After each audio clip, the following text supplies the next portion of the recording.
Hey there, welcome back to Money Talks with Adia. Today we're diving into something I know is keeping so many of you up at night. That classic dilemma, should you rent or should you buy?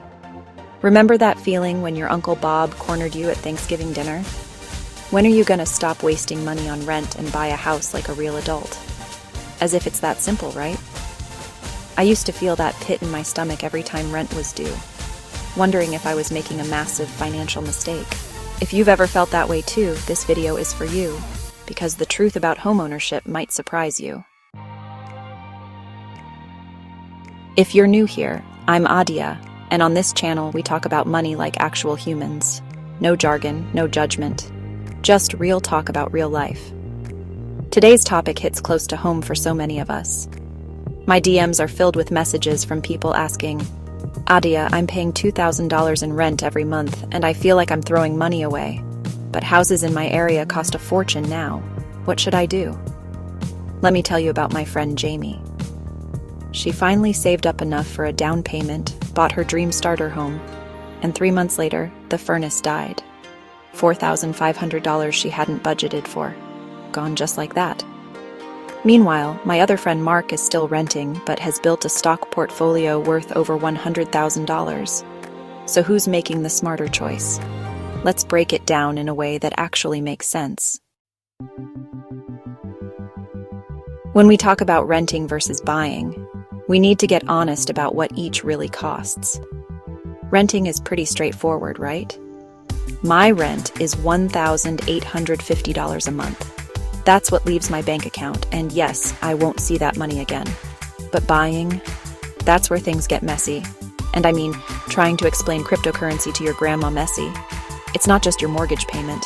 It's like an iceberg. The payment is just the tip. But there's so much more beneath the surface. Property taxes that go up every year. That leaky roof you didn't see coming. And the hidden cost nobody warned you about. More on that in a minute. Remember when I thought homeowners insurance would cover my friend's basement flood? Spoiler alert, it didn't. That was a $7,000 lesson she learned the hard way.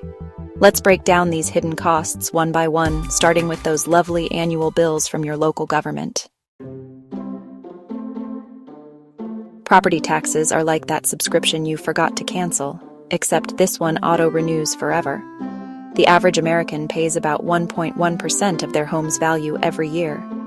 On a $500,000 home, that's $5,500 annually just gone. To put that in perspective, that's a decent vacation to Europe. Every single year. And here's the kicker. Even if you've paid off your mortgage completely, property taxes stick around like that one relative who doesn't get the hint when the party's over. My cousin bought in an up-and-coming neighborhood. Great decision, right? Well, as the area improved, her property taxes doubled in 5 years. Her mortgage payment stayed the same, but her monthly housing costs shot up anyway. And if property taxes weren't enough to deal with, wait until something in your house decides to break exactly one day after the warranty expires. Remember that feeling when your phone screen cracks and your stomach drops? Now, imagine that feeling, but it's your roof, or your water heater, or your foundation. Experts say to budget 1 to 2% of your home's value every year for maintenance. On a $500,000 home, that's $5,000 to $10,000 annually. When I was renting and the dishwasher died, I sent a text to my landlord. When my homeowner friend's dishwasher died, she sent a text to her mom asking if she could borrow $800. My sister bought her first condo 3 years ago. Last winter, her heating system completely failed during the coldest week of the year. $6,700 later, she told me, I miss the days when my biggest housing stress was whether my landlord would raise my rent by $50 or $75. But there's another cost that doesn't show up on any mortgage calculator. It's sneaky, invisible, and might be the biggest factor in the whole equation. Let's talk about something most real estate TikTokers conveniently leave out. The opportunity cost of your money. Imagine you've saved $100,000 for a down payment. Amazing accomplishment. But that money could be working for you elsewhere. The stock market has historically returned around 7% annually after inflation. The median home price? only about 2%. That's a 5% difference on your $100,000. I have two friends who had $100,000 saved up in 2018.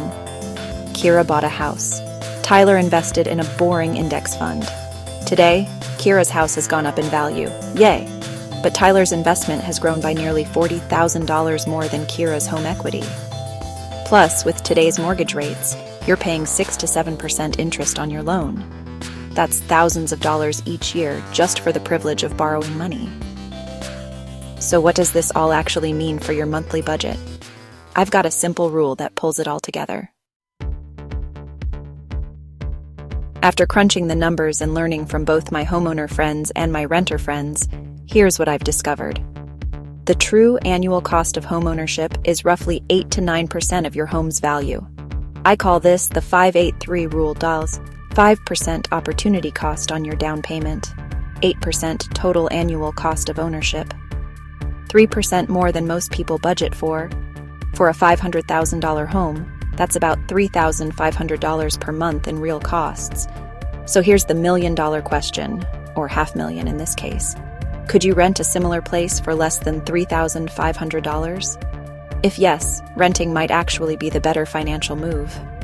When my brother was house hunting in Denver, this calculation saved him from buying a $600,000 house that would have stretched him thin. Instead, he rented a similar place for $2,800 and invested the difference. 3 years later, he's financially ahead and he slept better at night. But wait, before you swear off homeownership forever, let's talk about what's really happening in today's market. Let's get real about today's housing market for a minute. My cousin's starter home in Phoenix that cost $450,000 in 2019. The neighbors just sold their identical house for $875,000. That's like winning the lottery without buying a ticket. But for every success story, I hear from 10 viewers who feel completely priced out. One follower messaged me last week. Adia, my parents bought their first home on a single income in 1995. Now my partner and I both have good jobs, and we can barely afford rent, let alone buy. I feel that. Deeply. With home prices soaring and wages staying basically flat, the math just doesn't work for so many of us anymore. When I was apartment hunting last year, my landlord raised my rent by 12%. 12%. When I asked why, he simply said, "Because the market allows it." That moment made me seriously consider buying until I ran the numbers. But the 583 rule isn't perfect. Let's talk about some real-life factors it doesn't capture. Here's something financial calculators don't account for. We're humans, not spreadsheets. That money you could theoretically invest instead of buying a house? Be honest, would it actually make it to your investment account? Or would some of it mysteriously disappear into Target runs and DoorDash orders? No judgment. I'm guilty too. A mortgage is like having a financially responsible adult forcing you to save money every month. One of my viewers called it her automated discipline system. And after 30 years of renting, you have a folder of rental receipts. After 30 years of mortgage payments, you have a home, free and clear. My grandparents paid off their house right before retirement. While their friends saw rent increases eat into their fixed incomes, my grandparents' housing costs actually went down as they aged. That security is priceless. Speaking of security, let's talk about the emotional benefits of homeownership that don't show up in any financial calculation. Money isn't everything, and I say that as a finance creator. There's something deeply satisfying about having a place that's truly yours. When my friend bought her first home, she told me, "I sat on the floor of my empty living room and cried because for the first time, these walls belong to me. Owning means freedom. Want to rescue 3 dogs? Get solar panels? Paint an accent wall that specific shade of teal you've been obsessing over on Pinterest? No landlord to ask for permission? And that fixed mortgage payment? It's like insurance against inflation." My homeowner friend's housing payment has stayed the same for 8 years, while her renter friends have seen 5 to 10% increases annually. When my sister had her first baby, her landlord decided to sell the building. She had 60 days to find a new place with a newborn. That was the moment she decided homeownership was worth it for her family's stability, even if the numbers weren't perfect. But renting has some serious perks too that homeowners secretly envy.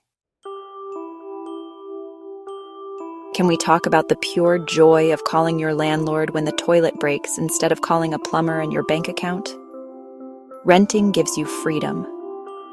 I have a viewer who follows remote work opportunities around the country, living in a new city every year. Try doing that while owning a home. When the housing market crashed in 2008, renters could simply move to more affordable places. Homeowners? Some were stuck in underwater mortgages for years. And let's talk lifestyle. My renting friend's building has a rooftop pool, fitness center, and package concierge. Her homeowner friend has a yard to mow and gutters to clean. Last winter, my building's heating system broke. It was fixed within 24 hours, and I didn't pay a penny extra. Meanwhile, my homeowner friend's furnace broke the same week. 3 days of space heaters, and $7,000 later, she had heat again. That's the difference between not my problem and definitely my problem. So what's the bottom line here? Let me give it to you straight. Here's the honest truth. There's no universal right answer to the rent versus buy question. It depends on your personal financial situation, your local housing market, how long you plan to stay put, your comfort with maintenance and repairs, and frankly, how much stability versus flexibility you need in your life right now. If the numbers work in your area and you're craving stability, buying might be your path. If flexibility matters more to you, or if the true cost of homeownership would stress your budget, renting isn't throwing money away. It's buying freedom and peace of mind. Remember my friend Jamie with the broken furnace? She still loves her home despite the surprises. And Mark with his stock portfolio? He loves the freedom to move for career opportunities. Different paths, both valid. The most important thing is making this massive financial decision with clear eyes about the real costs and benefits, not just what your Uncle Bob says at Thanksgiving dinner. If this video helped you think differently about the rent versus buy debate, hit that like button and subscribe for more real talk about money. What's your situation? Are you team rent or team buy? Or are you team I can't believe how expensive everything is now? Share your story in the comments. This is Adia from Money Talks, reminding you that the best financial decision is the one that helps you sleep at night. See you in the next video.